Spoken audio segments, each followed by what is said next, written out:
Olá, seja bem-vindo a mais um vídeo aqui pelo portal do conselhotutelar.com.br e, é claro, pelo nosso canal no YouTube, youtube.com/Luciano Becciati. E aí, já se inscreveu no canal? Olha, se você está assistindo esse vídeo pelo portal do Conselho Tutelar, dá um pulinho lá no YouTube e clique no botão inscrever-se. E se você já está no YouTube, desce um pouquinho aí a barra de rolagem e clica no botão vermelho. Assim, toda vez que eu publicar um novo vídeo sobre os direitos da criança e, é claro, sobre as atribuições do Conselho Tutelar, você vai ser informado em primeira mão. Olha, estou publicando agora uma nova série de vídeos que vai tratar de leis que estão a parte do Estatuto do Adolescente que o Conselho Tutelar tem que conhecer, porque, de uma forma ou de outra, também garante direitos humanos de crianças e adolescentes. Vamos assistir? Vamos lá!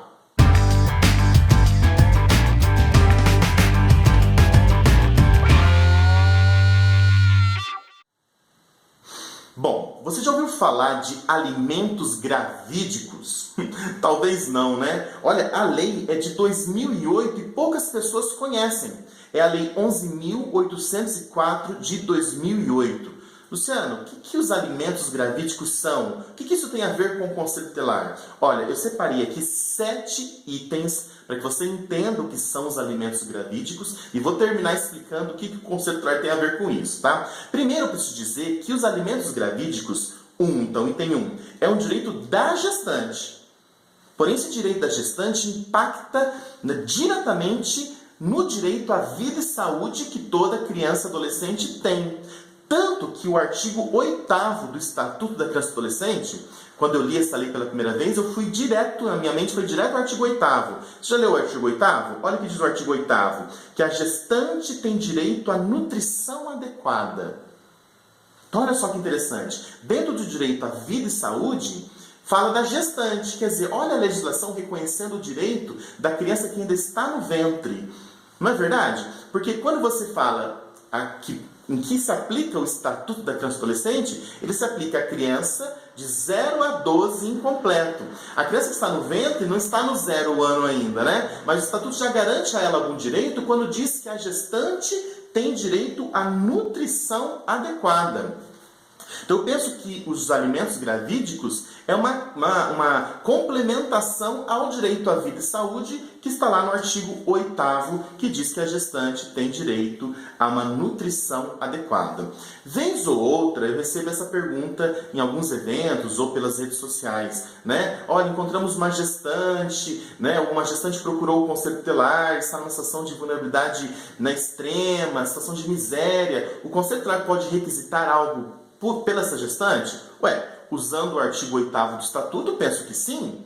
É preciso, então, requisitar proteção social básica para essa mãe gestante, conforme o artigo 8º, para que ela tenha minimamente nutrição adequada. Porém, os alimentos gravídicos é outra coisa. Olha só que interessante. Então, primeiro, é um direito da gestante. Segundo, esses alimentos gravídicos duram da concepção ao nascimento da criança. Então, desde o momento onde há concepção no ventre até o nascimento da criança, existem então os alimentos gravídicos. É um direito da gestante que dura então 9 meses. Ele se encerra com o nascimento da criança. E aí vem o item 3. O objetivo dos alimentos gravídicos não é o sustento, a manutenção da gestante, e sim garantir despesas adicionais. Para você entender isso, eu separei aqui o teor da lei, inclusive você pode acessar, não sei se eu já falei isso, mas se você estiver no portal do conselhotutelar.com.br, embaixo desse vídeo tem um botãozinho vermelho que te leva para o site do Planalto,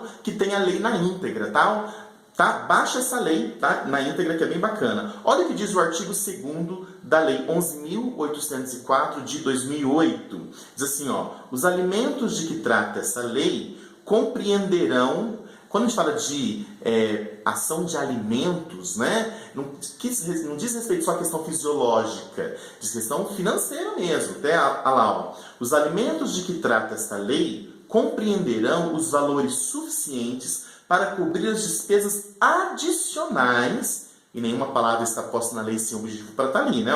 As despesas adicionais do período de gravidez, e que sejam dela decorrentes da concepção ao parto, inclusive as referentes à alimentação especial, assistência médica e psicológica exames complementares, internações, partos, medicamentos e demais prescrições preventivas e terapêuticas indispensáveis, a juízo do médico, além de outras que o juiz considerar pertinente. Quer dizer, não é aquela despesa cotidiana da gestante, é para despesas adicionais. Então, os alimentos gravídicos têm um foco, que são as despesas adicionais decorrentes à gestação. Então, esse foi o item 3 que eu separei aqui na minha pauta. O item 4, como ter acesso?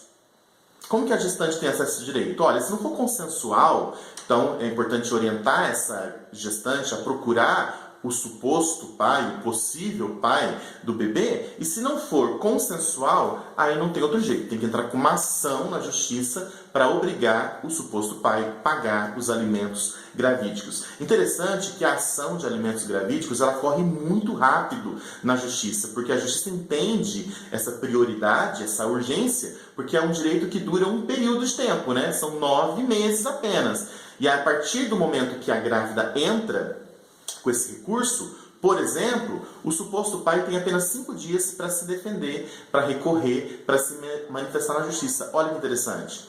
Importante que essa grávida entre com a ação antes do parto. Aconteceu o parto, não dá para pedir o direito anterior ao período, tem que pedir durante o parto. A decisão judicial vai acontecer e provavelmente esse pai pode vir a pagar, inclusive, os meses que antecederam a ação, tá? Então, como ter acesso? Se não for consensual, deve haver uma ação no judiciário. Item 5, tá? Ó, interessante é que os alimentos gravídicos se transformam em pensão alimentícia automaticamente. Eu até anotei aqui porque é muito interessante. Se o juiz determinar alimentos gravídicos e o possível pai, o suposto pai, não entrar com uma ação a partir do nascimento, porque daí é possível fazer o DNA da criança, né?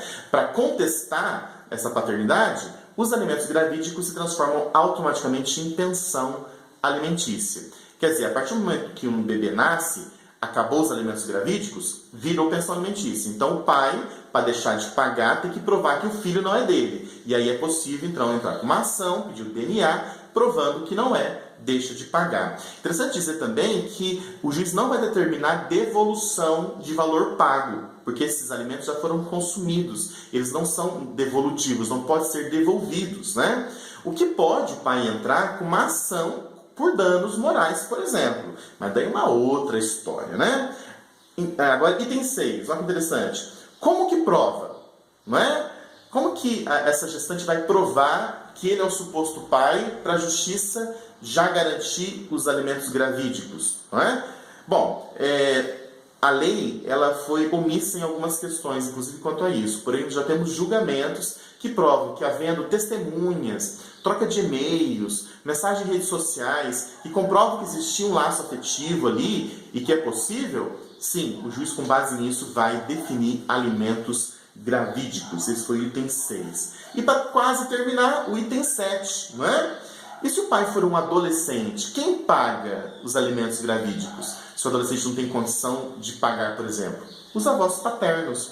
Assim como a pensão alimentícia, né? Quando, por exemplo, o adolescente não tem condição de pagar, isso pesa contra os pais, os alimentos gravídicos também. Se o suposto pai for um adolescente, a justiça pode determinar que os avós paternos paguem os alimentos, tá? Mas, Luciano, você falou tanto aí, e o conselho tutelar, o que tem a ver com isso? Bom, primeiro é importante reafirmar aqui que o Conselho Tutelar não tem autoridade para definir, por exemplo, situações de guarda, valor de pensão alimentícia, mudança de valor de pensão. Não, da mesma forma os alimentos gravídicos. Porém, essa demanda chega o tempo todo no Conselho Tutelar, não é verdade?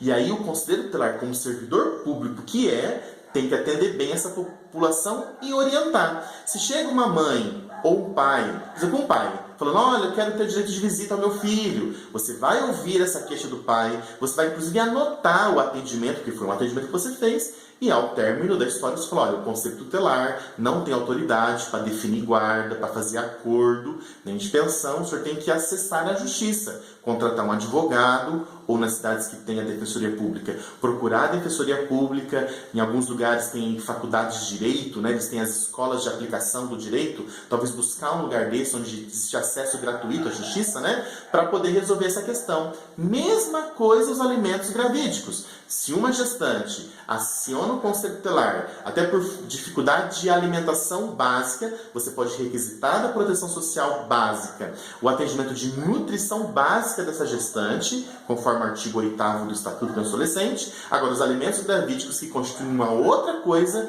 aí você tem que orientar essa gestante, buscar através aí de um advogado, da Defensoria Pública, esse direito que a lei, repito o número da lei, 11.804 de 2008, lhe garante. Olha só, uma lei importante que o Conselheiro Tutelar talvez não conheça. Eu estou aqui para te explicar. Olha, antes de você terminar esse vídeo, de assistir comigo, eu quero pedir que você acesse o youtube.com/Luciano Bettiati ou portaldoconselhotutelar.com.br e assista um vídeo muito importante que está lá em destaque, que é o vídeo onde eu explico que o Conselheiro Tutelar, sim, se equipara a servidor público. Não, ele não é um prestador de serviço, tá? Não é também um agente honorífico.